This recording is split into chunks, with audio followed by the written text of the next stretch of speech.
Mario Party is a series that a lot of us know for making us very upset at our friends or making them very angry at us. There's a bunch of them on a lot of different systems, whether it's a console or on a handheld.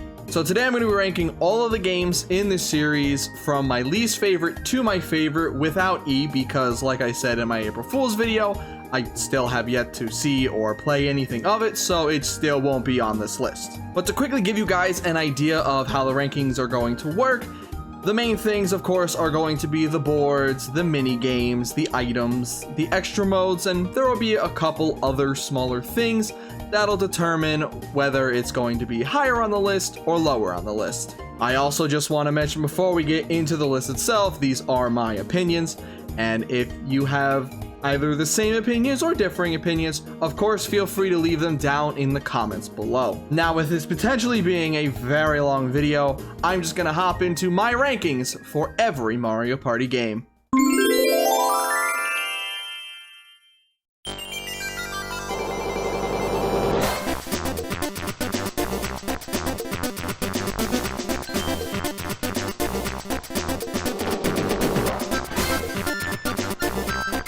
Starting off the list at the bottom, we have Mario Party Advance.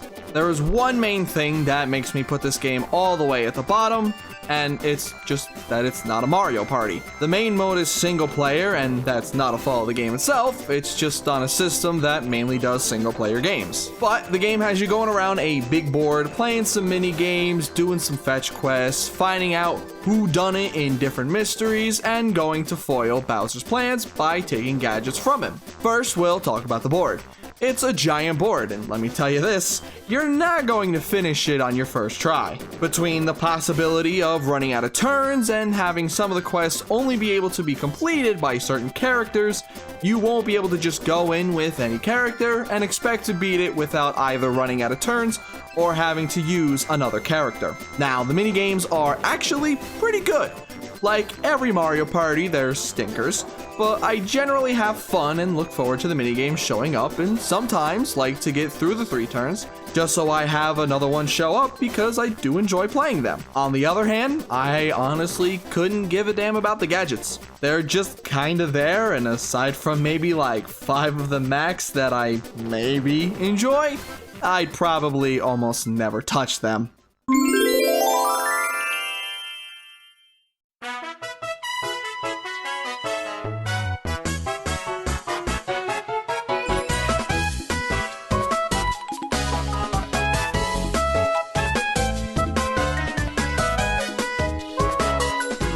Why? All jokes aside, the next game is Mario Party, the Top 100. I know why they made this game, and I can understand that having 100 of the quote-unquote best minigames on a handheld console can be an appealing thing. But a Mario Party cannot just be minigames. But before we get into the bad things for this game, we'll at least talk about the positives. The selection of minigames here are really good, aside from a few that just outright suck, and it even has minigames that I wish would have been in Superstars. But aside from the minigames, there's just nothing else here that I can really say that's positive. The main single-player mode, while similar to single-player modes from past Mario Parties, allows you to move on through most of it without you really needing to win many of the minigames. Sure, there are those that it forces you to have to win in order to move on, but that should be every minigame, and you should be able to choose what difficulty you would want to play on instead of it being, some might be normal, some others might be hard, or whatever they really have it as. Then we need to talk about the boards. The oh so wonderful boards. You couldn't catch the sarcasm there? The game has one board. That's it. If you thought a different game that we'll discuss later was stingy on boards, well, this one has it beat by quite a bit. Not only is there just one board, but it's also really bland. If they made it look at the very least interesting, I might have given it a slight pass. But no, it's just bad. Thankfully, we did get Superstars, and I will say, this game could have been really solid, but they just dropped the ball on it.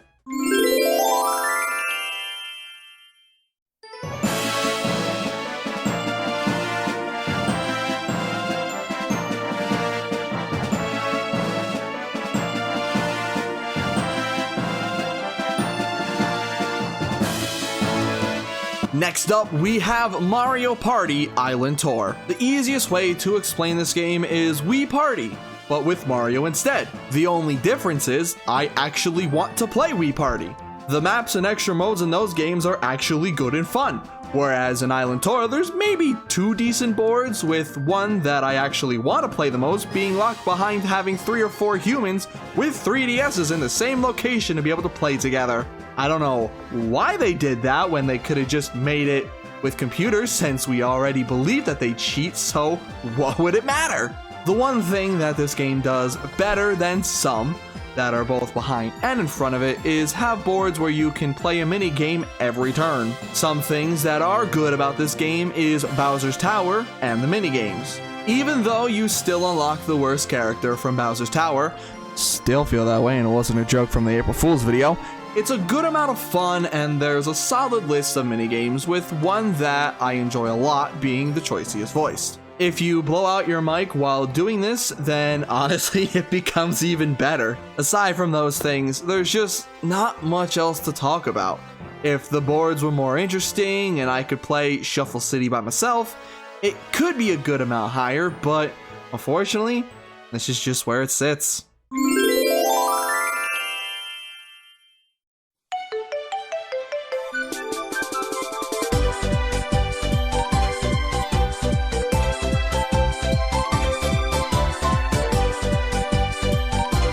Next up, with our first console game, we have Mario Party 10. Let's be real, once this game was revealed, we all did this. Alright, come on Mario Party 10, you gotta be better than 9. You just have to be. 9 had the cars, so it has to be better. Fuck, they kept the cars! I'm fine with 9 having the car, since they wanted to change things up with it potentially becoming stale at that point.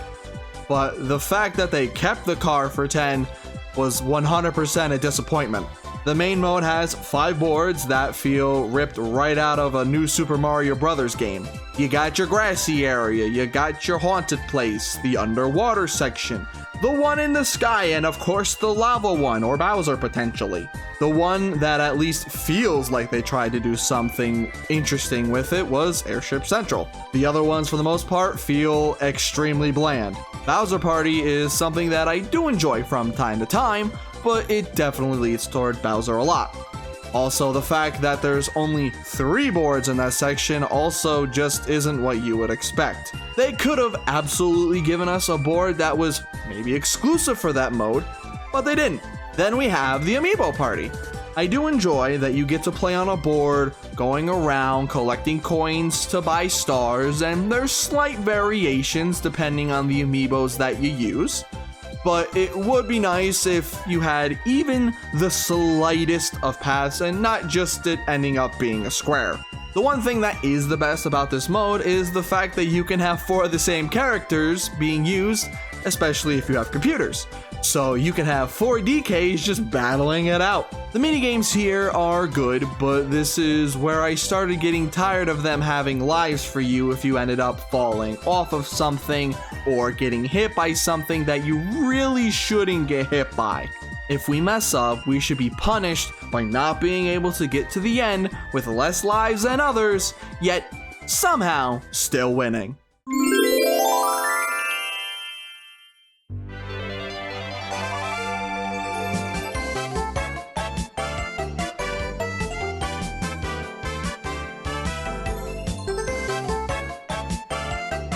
Now let's talk about what I think is the most underrated handheld game, being Mario Party Star Rush. This is where I would say Mario Parties end up being in the good category for me. Not amazing yet, but still solid.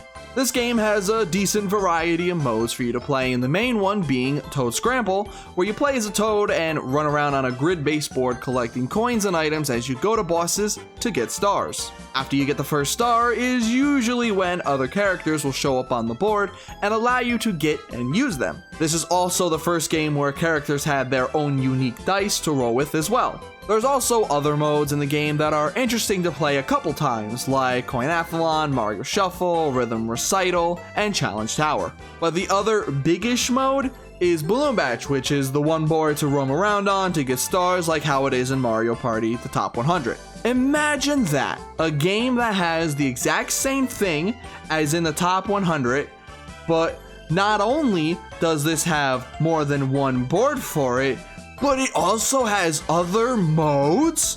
Wow, they can do it. The one thing that isn't the best about this game is the minigames. Not that they're bad, there's just not a ton of them, and with there being technically 15 boards, 18 if you count the ones from Balloon Bash, you can definitely have a chance of getting minigames show up very, very often.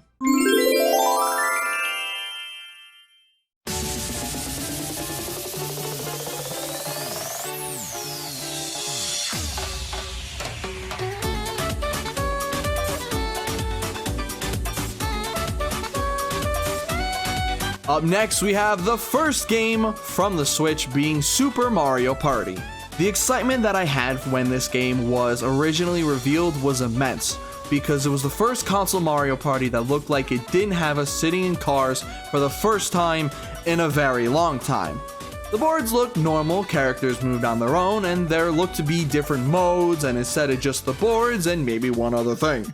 Well, aside from the minigames, that's really where most of the positives end. Aside from the top 100, this game has the least amount of boards in the series' history, and the boards themselves are relatively small. The other thing that isn't the best about this game is the economy. You get stars for 10 coins instead of 20, and the items are also really cheap as well. I know they did it because the boards are smaller and you mostly roll lower numbers on the dice, but you're more likely than not to be getting a lot of coins in minigames if you're even slightly decent at them. I will say though, the biggest thing I will give this game is that it was the first one to have true online multiplayer, even if it did come out 3 years after the initial release. Now we should talk about the biggest thing that sucks in this game. You can only use a singular Joy-Con to play, and it's just not fun to play that way.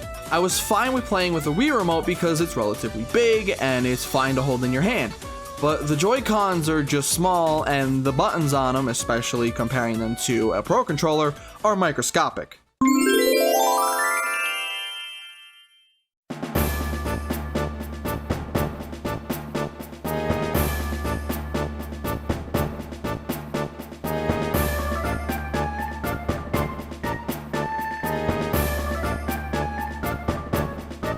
Now we're going to be going back to where it all started. Next, we have Mario Party 1. The few things that stand out when it comes to this game is that the items don't work like they do in any of the future games. Minigames can give you coins as well as take them away, well, specifically in 2v2 and 1v3 minigames, and it's the only game in the series to have 8 boards. Every game from here on out has 7 or fewer, with most of them having 6. While the boards themselves are definitely hit or miss, there are some solid options, but the worst have to be Peach's Birthday Cake and Bowser's Magma Mountain for me. Some mechanics on the boards are interesting, but when all the happening space does is make blue spaces red on one particular board, that's not what you would call a really good event. Now talking about some of the positives. I actually like that if you lose specific minigames, you lose coins, and would enjoy if they added that as an option in some of the newer Mario parties. Even if it's not the main way for minigames to work, it would be nice just to have that option. I also like that there are certain items that you can buy to change things on the boards themselves, like No Koopa or the No Boo. You can make it feel like a much different game if you use them, and that's honestly one thing that I wish newer games would do. I wish they would give us options to play however we really wanted to. But for the first game in the series, I think it has its issues, but I still enjoy playing it when I'm in the mood for it.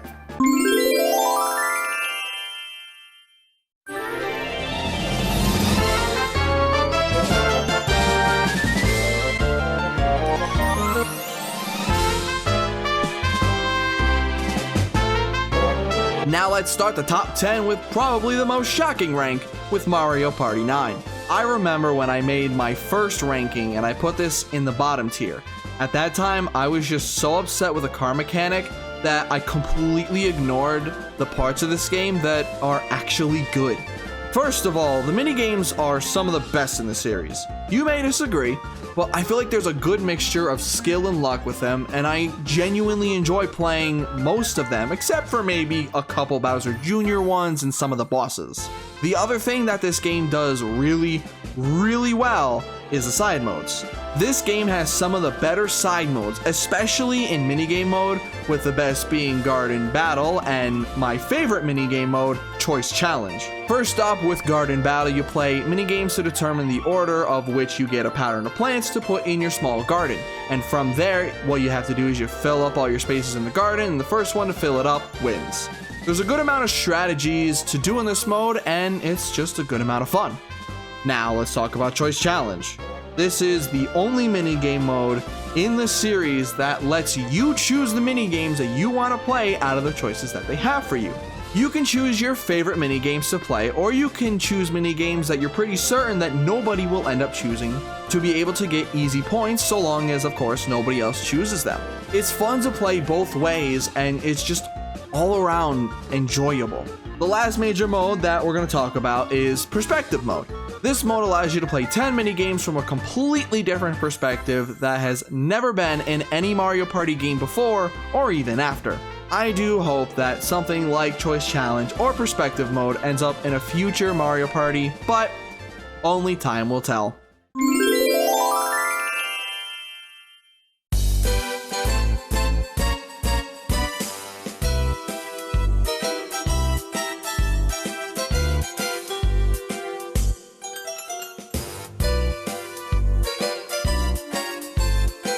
Next up at number 9 is going to be Mario Party 7. This is where the list becomes difficult to play specific games.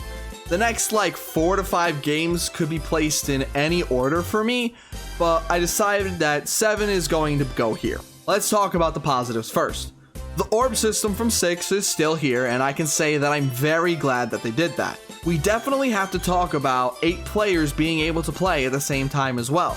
It's the only game in the series that allows 8 people to play together, but while having to be on teams and including interesting 8-player minigames as well.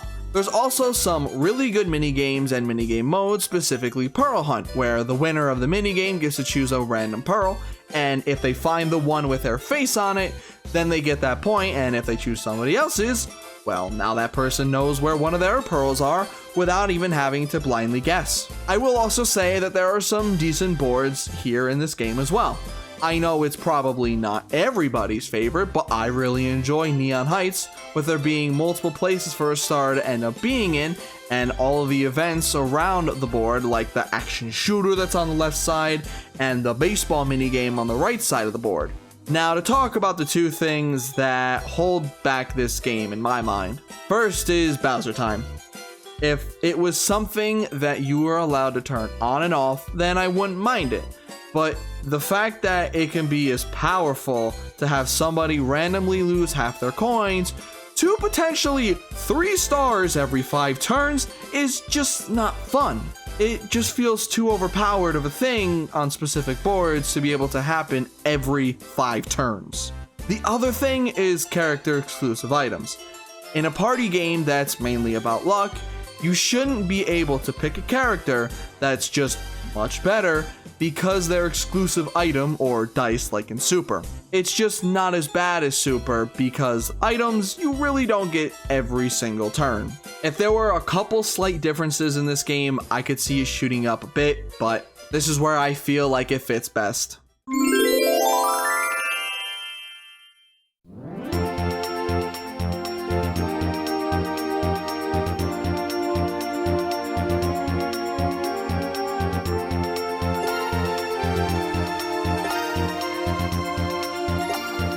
Next up at number 8 is Mario Party 4. This is probably the biggest dropper from my original list years ago, and there's just been other games in the series that I would prefer to play now is all.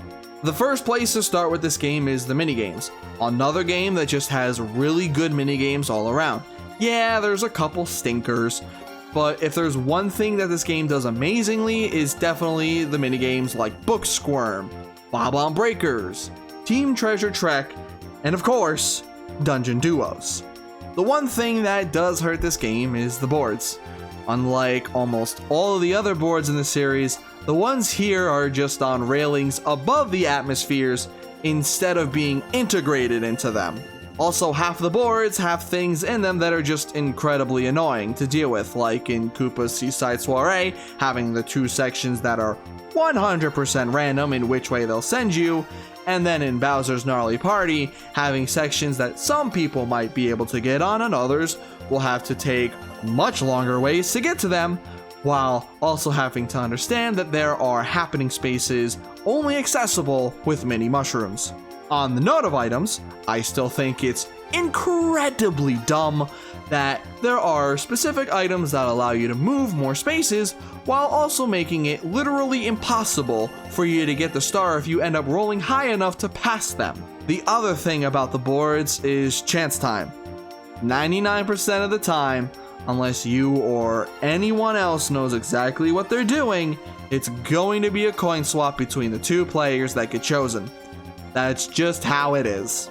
This is also the first game that has a really solid boss at the end of the story mode with smaller boss mini games after beating each board, and I will say that I enjoy just about every single one of them.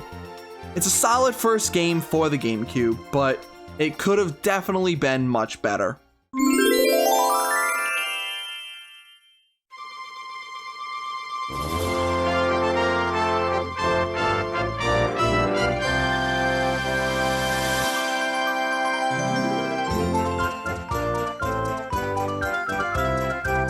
Coming in at number 7, we have Mario Party 5. This game is like another game in the series, and don't get mad, but I see it as a better Mario Party 9. While the boards aren't necessarily amazing, it's the side modes that make this game as high as it is. But while we are talking about the boards, let's talk about the biggest flaw of the game for me. The items being given to you randomly instead of you having literally any chance to get what you would prefer hurts the strategies for using the items to your advantage. Yeah, you can place them on the board for free, or you could use them on yourself for the price that it probably would cost you to buy them for, but if it's an item that you both don't want and could hurt you, it becomes a nuisance, especially if you throw it down and potentially land on it before the game ends. Since, unlike in 6 and 7, you can get hurt by your own orbs even though they don't work that way after this game. But that's enough of the negatives, now for the positives. First, we'll talk about the story mode. While it's relatively smaller from the other ones in that you just have to beat Koopa kids up for their lunch money, it's the final boss that is absolutely amazing. You have to go through a 4-round gauntlet facing off against Bowser in what I would consider to be the best Bowser battle in any of the Mario parties. Then we have the side modes. Card Party is a fun and relaxing board game option with no mini games where you go around a board and get stars. You could potentially get items to help, but there's also stars that can take a star or 2 away from you, as well as making you think twice before fully committing to going to that star space. The other main side mode is Super Duel Mode. For a side mode in a Mario Party game, it's really fleshed out. There's a bunch of different combinations of cars that you can make to battle everyone with, and I gotta say, I'm impressed with how far they did go for this mode. One nice thing about this mode as well is that you can unlock Donkey Kong for this mode specifically, since it was the first game in the series to not have Donkey Kong as a playable character in the main mode. Then of course we have some minigame modes that are very fun in Minigame Wars and Minigame Circuit. Minigame Wars has you playing minigames, and whoever wins gets to take a spot that's touching one that's already been taken, which the first one has to be from the center. If you surround any of the spots with 2 of your own on each side, then you'll take those spots in between those 2 for yourself. In Minigame Circuit, every time you win, you move your car closer and closer to the end. You have 3 items that you can use before any minigame, so you have to be strategic about what's the best time to take a chance and actually use those items. Mario Party 5 is a lot better than, I'll be honest, remembering it being, and that's why it's up here at number 7.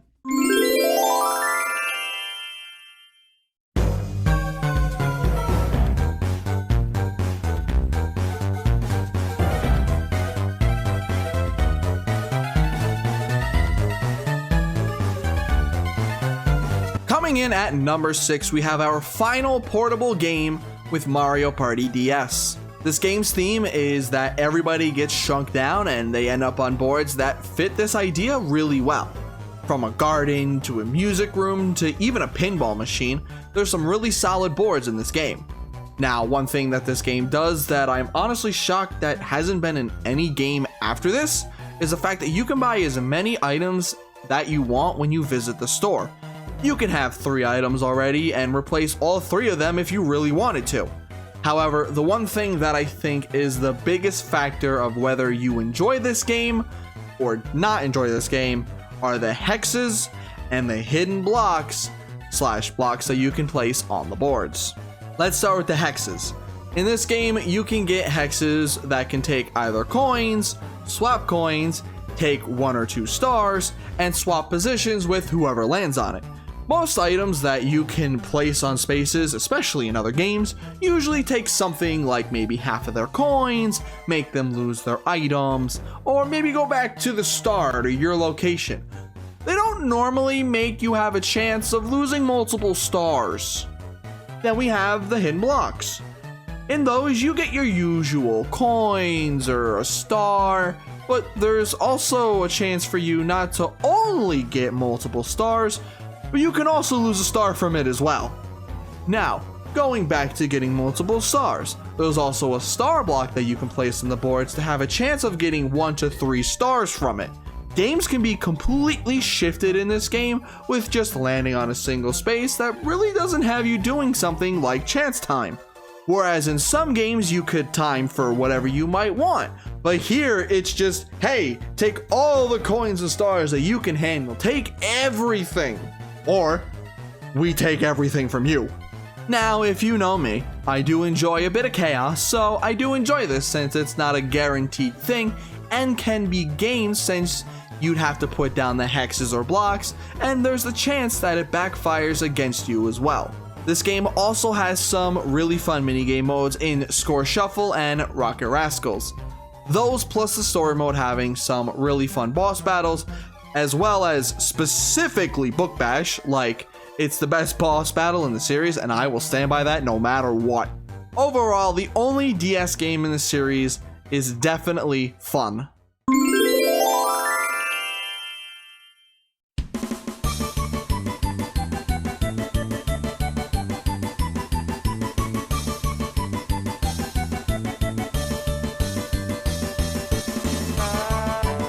Starting the top 5, I have Mario Party 2. This game is also known as the only Nintendo 64 Mario Party that Nintendo must have wanted us to remember, since only until recently we got 1 put on the Switch with 3 still not announced as of recording this video. But what stands out in the second game? Well, it takes things that were in the first game and expands on them pretty well. Things like minigames that were in 1 were changed a little bit here and there and put into this game. Now, I can understand that this is seen as potentially lazy, but taking games that were completely unfair towards specific players in 1 and giving them new life here, I think is a good idea.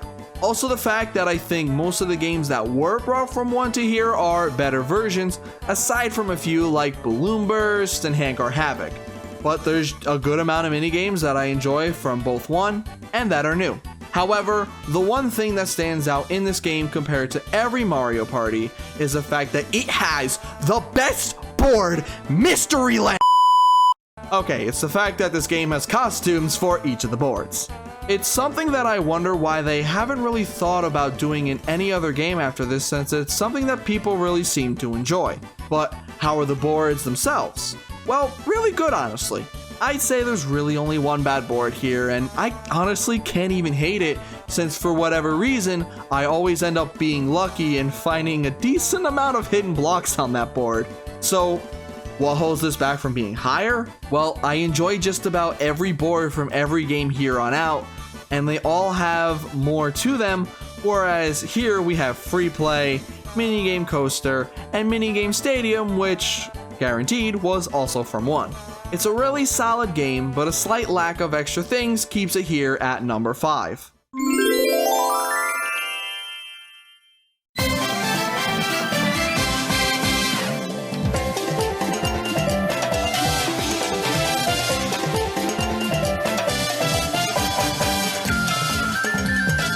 in at number 4 is Mario Party 8. Before we get into the rating, I just have to say that in my original rating, this was the game that you guys gave me the most shit for.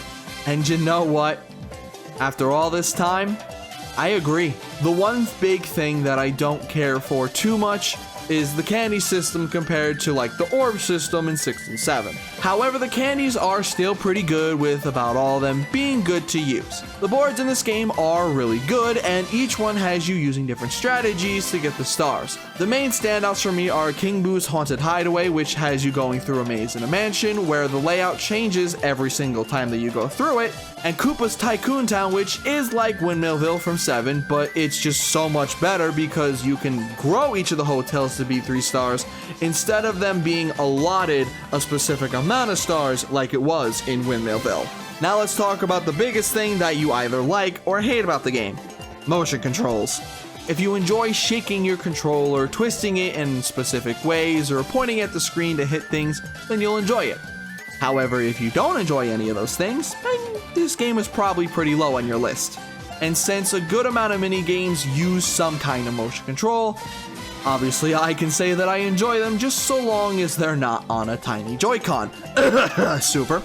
I will say that having the story mode be the way to unlock Camera Bro and Blooper is nice because it gives the story mode replayability. Then you have some extra modes which are definitely hit or miss with me, but there are still some solid options like your usual win a certain amount of mini games and Decathlon. However, if I were to have one specific complaint about this game, it's that King of the Thrill should have been a 4-player minigame. Like, come on, Nintendo!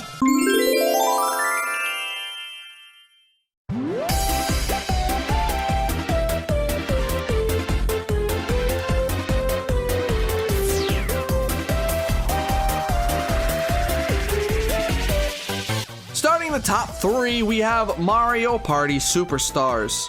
Prior to the top 100 coming out, this was the type of Mario Party that I always wanted to be released.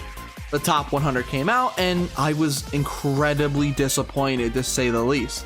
So now that this game is out, I can say it's absolutely one of my favorites. Sure, it has Peach's birthday cake when they could have chosen literally any other board from one and I would have been much happier. And they made the odd decisions to not only give us 5 boards instead of giving us 2 boards from each of the first 3 games, but it's been a year and a half since the game released and yet there's no DLC.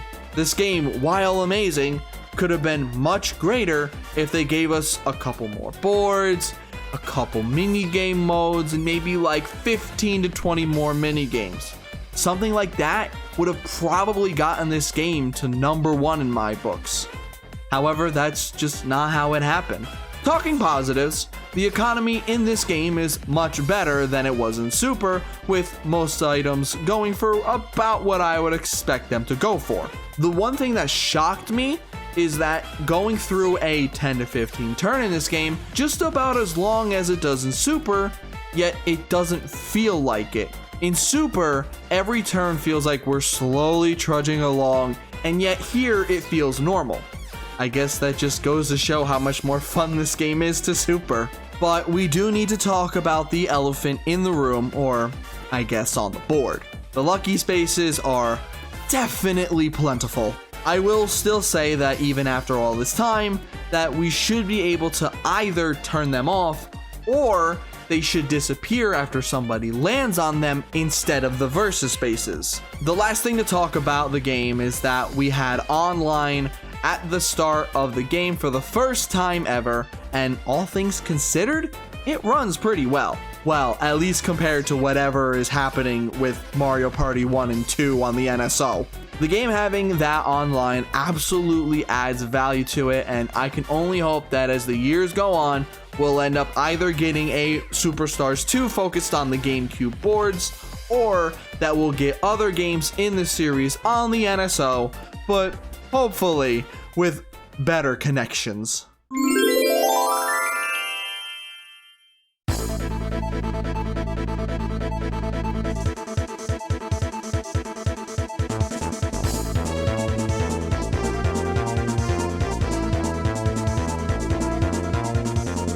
number 2, I'm going to be going with Mario Party 3. I think that this game is underrated so much since Nintendo just doesn't want to give everybody more chances to play it. They continue to give us 2 over and over when I think we should have also gotten this game as well. But let's talk about what makes the game just so good in my eyes. First, we have the boards. I like all except one being Creepy Cavern, but it's mainly because of how the board is split into 2 with a giant womp in the middle. But since we're talking about boards, not only do we have the normal 6 boards, there's also 6 dual boards where you have partners that you can put in front or behind you to either attack the other person that you're playing with or protect yourself from that person. I like when these games have side modes, and there's no bigger side mode than having an entire 6 extra boards with different things than the original boards. There's also the first true story mode in the series, and you play all the boards with both normal and dual maps, with the first big boss battle against the Millennium Star at the end, which is fine, but it could be better. Other things that are great about this game are the minigames. Just a lot of really fun minigames, with some of them being what I can't wait to experience online whenever we do get this to come out on the NSO. Game Guy minigames are bullshit, yet fun. There are a few ones that you have a decent chance of winning, and then there's 1 or 2 where the best thing I could really say is good luck. Moving on to one of the biggest things that I think this game does for the series is that it's the first game to give you 3 item slots instead of 1 like we had in 2. With 1 slot, it feels like you're pretty limited in what you could do to help yourself, but with 3, you can potentially plan 2, 3, maybe even more turns ahead with those items, and it just expanded on one of those things that nowadays I personally don't care for in Mario Party 2. The game was my first game ever, and I'm honestly glad that it still holds up even to this day for me. But there's one more game that's ahead of it, so let's talk about it.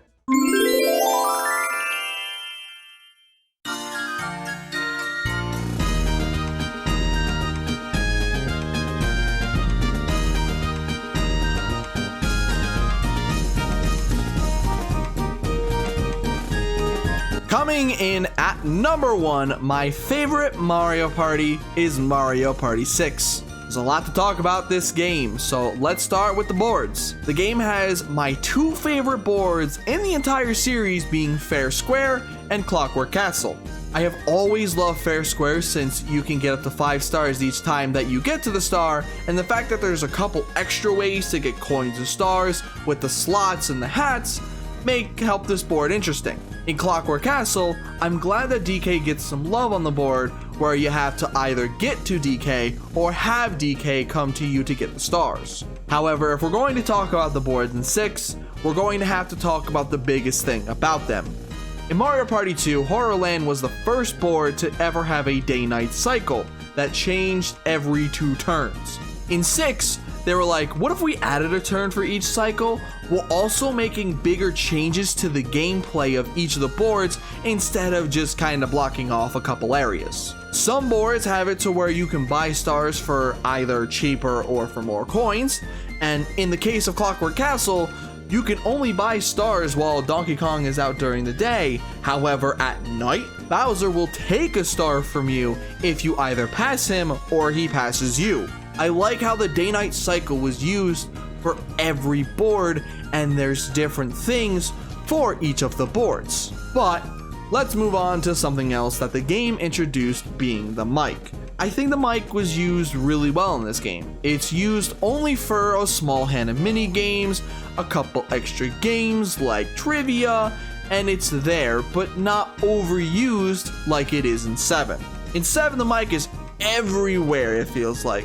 It's a main part of the board with its own space. There's a good amount of mic mini games as well, which take away from the amount of normal mini games, since they made it more or less a core thing that you could turn off, but that takes away from the game as well. There's also a solo mode in the game, which has you going on smaller boards to get to the very end and land on specific spaces to get a rare mini game, which are the only way to get these minigames. It's no story mode, but I'll definitely take it.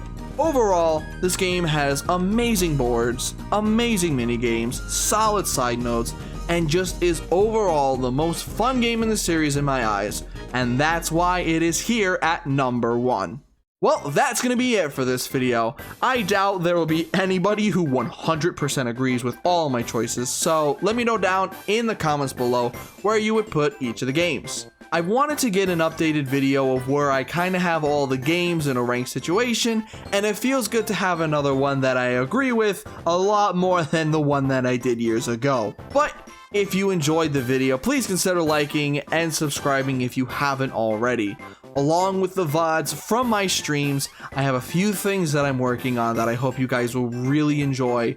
So with that being said, thank you guys for watching, and I hope to see you all in the next one.